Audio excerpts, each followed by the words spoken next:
Bismillahirrahmanirrahim. Assalamu alaikum dear students. How are you all? I hope you are all fine.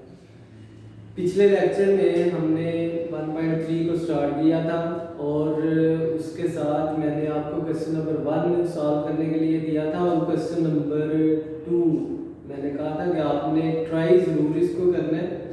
अगर हो जाए तो well and good, अगर ना हो तो मुझे बता देना। तो इसमें जो क्वेश्चन नंबर 1 में मैंने जो मिस्टेक नोट की है उसमें एक क्वेश्चन था जिसमें इवन नंबर आ रहे थे और ऑड नंबर आ रहे थे। दो सेट गिवन थे, एक इवन नंबर का और एक ऑड नंबर का।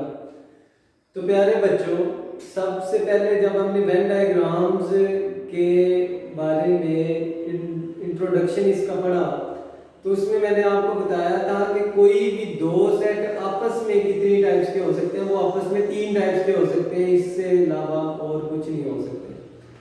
तो वेन डायग्राम में जब हम सेट्स को जाहिर करते हैं तो सेट्स को जाहिर करने के लिए हम सर्कल ड्रॉ करते हैं। एक रेक्टेंगल के अंदर क्या करते हैं, सर्कल ड्रॉ करते हैं। तो मैं इसको थोड़ा सा फिर रिवाइज कर देता हूँ। अगर आपके माइंड में कोई कंफ्यूजन हो तो इसको लाजमी डिस्कस करें। या आपस में सेट दो जो है वो एक दूसरे के सबसेट हो सकते हैं। मैं ए और बी इसके लिए यूज करता हूँ। ए सबसेट ऑफ बी। अगर ए बी का सबसेट है तो ए में सारे के सारे एलिमेंट बी वाले हैं, लेकिन बी में कम से कम एक एलिमेंट ऐसा जरूर होगा जो ए में नहीं होगा। तो इसके लिए जब वेन डायग्राम बनाएंगे ए को बी के अंदर बनाएंगे। अगर ए बी का सबसेट है तो ए अंदर होगा, बी जो है वो बाहर होगा। और अगर यहाँ पे बी आ जाए, यहाँ पे ए आ जाए तो फिर इस तरह से बनेगा, बी छोटा सेट होगा, ए बड़ा सेट होगा। ये सब सेट के लिए, ये जो डायग्राम्स है ये सबसेट के लिए। नंबर 2, आपस में डिसजॉइंट सेट हो सकते हैं। अब डिसजॉइंट सेट का मतलब क्या है, कोई भी एलिमेंट कॉमन नहीं है। तो इसके लिए अगर ए और बी दो सेट कंसीडर किए जाए तो ए और बी दोनों अलग-अलग बनेंगे। इसको सर्कल को बेशक आप छोटा कर ले, बड़ा कर ले, बड़ा कर ले, छोटा कर ले, कोई मसला नहीं, एक जितने कर ले। लेकिन अगर ये डिसजॉइंट है तो दोनों अलग-अलग बनेंगे, कोई एक दूसरे के अंदर नहीं बनेगा। ये सिर्फ उस सूरत में होगा एक सेट के अंदर दूसरे सेट को बनाया जाएगा जब एक सेट दूसरे का सबसेट हो। जिसका सबसेट होगा उसके अंदर वो सेट आ जाएगा। तीसरे नंबर पे आ जाता है ओवरलैपिंग सेट। ओवरलैपिंग में मैंने आपको बताया था कुछ जो है वो एलिमेंट्स कॉमन होते हैं और कुछ नॉन कॉमन भी होते हैं। तो इसके लिए इस तरह की डायग्राम बनती है। ये एक सेट हो गया, ये दूसरा सेट हो गया।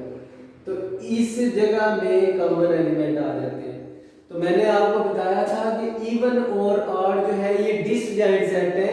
तो डिसजॉइंट सेट के लिए आपने इस तरह के सर्कल ड्रॉ करने हैं। इधर आप कर ले इवन, इधर आप कर ले ऑड। और जब आपने यूनियन लेना है तो दोनों को अलग-अलग से वो शेड कर दें। और अगर इंटरसेक्शन लेना है तो इंटरसेक्शन में शेड हो गई, क्योंकि इंटरसेक्शन में कोई भी वैल्यू जो है वो कॉमन नहीं होगी। अब इसके साथ हम आ जाते हैं नेक्स्ट एक्सरसाइज का। जो नेक्स्ट क्वेश्चन है वो क्वेश्चन है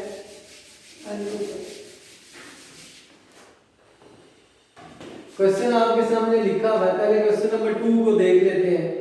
क्वेश्चन नंबर 2 में मैंने 2 पार्ट्स लिखे हैं, बड़े आसान से हैं। ये आपने इस लेक्चर के बाद इनको अच्छी तरह से कर लेते हैं। डायग्राम तो आपके सामने बनी हुई है, आपको बनाने की जरूरत नहीं, सिर्फ कॉपी पे वही कॉपी कर लेना है। तो डायग्राम के बाद नीचे बताया गया है कि आपने करना क्या है, ए यूनियन बी फाइंड करना है। यूनियन में हम क्या करते हैं, दोनों सेट्स के सारे एलिमेंट्स को इकट्ठा कर देते हैं। और अगर हम वेन डायग्राम में यूनियन लेंगे तो हम शेड करेंगे, दोनों सेट्स को शेड कर देंगे। तो जब शेड करेंगे तो ये शेडेड एरिया जो है ये आंसर होगा और ये आंसर होगा ए यूनियन बी का। यहाँ पे एक डायग्राम बनी हुई है जिसमें बी सेट ए के अंदर आ रहा है और हमने ए इंटरसेक्शन बी फाइंड करना है, कॉमन एरिया दोनों का फाइंड करना है। तो ए और बी का जो कॉमन एरिया है वो बी है, बी सेट क्योंकि ए के अंदर आ रहा है इसलिए ये कॉमन एलिमेंट्स होंगे। तो इसी तरह के बाकी पार्ट्स हैं, इनको आपने अच्छी तरह से कर लेना है।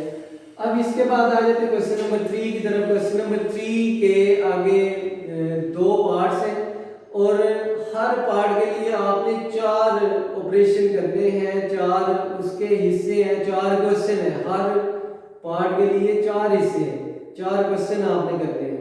लेकिन इस लेक्चर में हम 2 क्वेश्चन करेंगे हर क्वेश्चन के लिए, तो एक मैंने कराना है, एक आपने खुद करना है। तो ये जो मुश्किल था वो मैंने आपके सामने लिख दिया। ए सेट है, बी सेट है और सी सेट है, ये गिवन थे, इससे मैंने एलिमेंट बना लिए। एलिमेंट कौन कौन से आते हैं? ए सेट था x when x belongs to integers and x is greater than or equal to 8 less than or equal to 25। x की वैल्यूज जो है वो 8 से बड़ी या 8 के बराबर है और 25 से कम या 25 के बराबर है। तो ये मैंने एलिमेंट लिख दिए 8 से लेके 25 तक। इसी तरह बी सेट का y when y belongs to integers and y greater than -2, y की वैल्यूज -2 से ग्रेटर है, लेस देन 6 से लेस है। इसी तरह ये मैंने फिर बना दी है, वैल्यूज बना दी -1 0 1 2 3 5 तक। सी सेट जो है ये z when z belongs to z, ये स्मॉल z है और ये बिलोंग करता है इंटीजर से and z is less than और इक्वल टू 8 और जो वैल्यूज है वो 8 या 8 से कम जितनी भी है इस सेट के अंदर। तो 8 से हमने स्टार्ट किया, 8 7 6 5 4 3 2 1 0 और नेगेटिव नंबर्स भी आपको पता है कि इंटीजर्स में आते हैं, तो नेगेटिव नंबर इसमें सारे इंक्लूड होंगे। अब जो हमने 2 पार्ट्स करते हैं उसमें हमने अब प्रूव करना है एसोसिएटिव लॉ। पिछले क्वेश्चन में हमने कम्यूटेटिव लॉ प्रूव किए थे, अब एसोसिएटिव लॉ प्रूव करने हैं। एसोसिएटिव लॉ में मैं लिख देता हूं A union B union C equal to A union B union C। अब लेफ्ट हैंड साइड अगर मैं लूं तो ये है A union B union C। B और C का यूनियन पहले ले लेते हैं और सबसे पहले डायग्राम बनाने से पहले हमने चेक क्या करना होता है? हमने चेक यही करना है जिन पे भी आप ऑपरेटर अप्लाई करें वो देखें कि वो सेट आपस में किस तरह के हैं। 3 तरह के जो अभी भी मैंने रिवाइज कराए हैं 3 तरह के हो सकते हैं। तो B और C किस तरह के? B में एलिमेंट कौन से हैं? -1 0 1 इधर से लेके 5 तक। अब इसमें जो एलिमेंट है क्या वो इसमें है? जी बिल्कुल है, 8 भी है, 7 6 5 4 3 2 1, तो 5 से लेके -1 तक इसमें भी है। इसका मतलब ये सेट हो गया बड़ा, इससे बड़ा हो गया और इसके जितने भी एलिमेंट है इसमें मौजूद है। इसका मतलब B सबसेट हो गया C का, B सबसेट हो गया C का। जब हमने डायग्राम में बनाना है इसको तो B अगर C का सबसेट है, C बड़ा सेट है और C के अंदर आ रहा B, ये B आ गया। ये सबसेट बनाने का ये तरीका है कि अगर 2 सेट आपस में सबसेट हो तो फिर आपने इस तरह से बनाना है। डिसजॉइंट हो तो दोनों को अलग-अलग सर्कल में लिख देना है और ओवरलैपिंग हो तो आपने सर्कल इस तरह से ड्रॉ करने हैं कि दोनों में कुछ एरिया कॉमन भी है और कुछ नॉन कॉमन भी है। अब इनका यूनियन अगर लिया जाए, ये जो ब्रैकेट है B यूनियन C, तो यूनियन में तो हम सारे एलिमेंट्स को इकट्ठा या सारे सेट्स को इकट्ठा कर देते हैं, ये आ जाएगा B यूनियन C। अब हम left hand side complete solve करते हैं तो ये कंप्लीट इस तरह से होगी। हम तीसरा सेट भी देखेंगे कि तीसरे सेट का इन दोनों सेट्स के साथ रिलेशन किस तरह है। C और A की बात की जाए तो A में एलिमेंट है 8 से लेके 25 तक, जबकि B में एलिमेंट है -1 से लेके 5 तक। तो ये दोनों डिसजॉइंट सेट है, कोई भी एलिमेंट इनमें कॉमन नहीं है। तो ये और ये सेट अलग अलग बनेंगे। और जब ए को सी के साथ हम देखें, ए और सी का आपस में क्या रिलेशन है, तो ए 8 से स्टार्ट हो रहा है, आगे 25 तक जा रहा है, और सी जो है वो 8 से स्टार्ट हो रहा है और ये पीछे की तरफ बैकवर्ड जा रहा है, नेगेटिव वैल्यूज की तरफ जा रहा है, सो ऑन इनफिनिटी तक। 8 दोनों में आ रहा है एक एलिमेंट, और बाकी इसमें जो एलिमेंट है वो इसमें नहीं है, इसके जो बाकी एलिमेंट है वो इसमें नहीं है।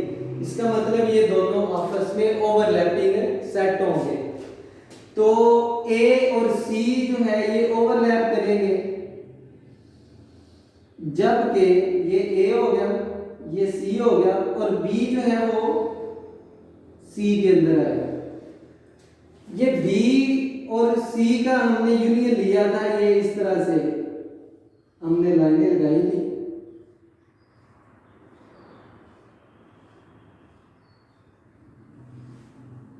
अब हम सी ए के साथ इनका यूनियन लेते हैं।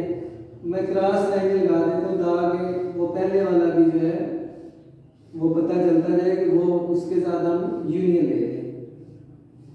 ये जो स्ट्रेट लाइन है ऊपर से नीचे की तरफ, ये आंसर को शो कर रही है। ये आ गया आंसर किसका, A union B union C. अब हम इसकी राइट हैंड साइड को सॉल्व करते हैं। अच्छा, ये एक दफा जो डायग्राम बन गई, हर क्वेश्चन इसके जो 4 पार्ट्स हैं, चारों के चारों पार्ट्स के लिए डायग्राम इसी तरह बनेगी। सी सेट और ए सेट ओवरलैपिंग होंगे, जबकि बी सी के अंदर आएगा, बी जो है वो सी के अंदर आएगा। तो अब राइट हैंड साइड को सॉल्व करते हैं। राइट हैंड साइड में ए यूनियन बी, इसका यूनियन लेते हैं सी के साथ। पहले हम ए यूनियन बी फाइंड कर लेते हैं। ये यूनिवर्सल सेट हो गया। अब इसमें ए और बी का अगर यूनियन लेना है तो ए और बी आपस में डिसजॉइंट सेट है। ए यहां पे बना लेते हैं, बी यहां पे बना लेते हैं, डिसजॉइंट इस तरह बनते हैं। अब यूनियन लेना है दोनों के, इस तरह से हम लाइनें लगा देंगे, शेड लगा देंगे। जब हम राइट हैंड साइड मुकम्मल करेंगे, अब सी को भी इसमें इंक्लूड करते हैं, तो हमें पता होना चाहिए कि ए और बी का सी के साथ क्या रिलेशन है। बी जो है वो सी के अंदर आ रहा है और ए जो है वो सी के साथ ओवरलैपिंग सेट है। तो हम इसकी उसी तरह से शक्ल बनाएंगे। यहाँ पे ए आ जाएगा, यहाँ पे सी आ जाएगा और बी इसके अंदर आ जाएगा। ये ए हो गया, ये बी हो गया और ये सी हो गया। अब हमने देखे, ये पहले से किया हुआ है।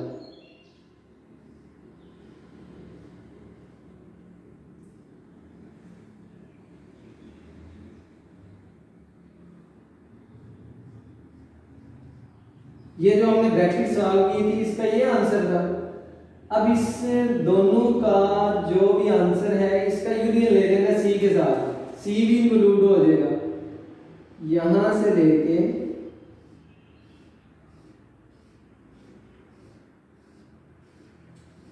ये सारा इस तरह से आ जाएगा। तो ये होगा A union B union C. प्यारे बच्चों, दूसरा जो आपने इसका पार्ट करना है वो यही एसोसिएटिव प्रॉपर्टी करनी है with respect to intersection. A intersection B intersection C equal to A intersection B intersection C. जो इसका पहला क्वेश्चन है उसमें 3 सेट दिए गए हैं, उसमें एलिमेंट्स भी गिवन है, उसके लिए भी आपने ये पार्ट करना है और दूसरा पार्ट ये भी करना है। अब ये मैंने आपको डायग्राम आपको सारी बना के बता दी कि किस तरह से बननी है। इसका जब ये पार्ट करेंगे लेफ्ट हैंड साइड और राइट हैंड साइड, डायग्राम इसी तरह बनेगी।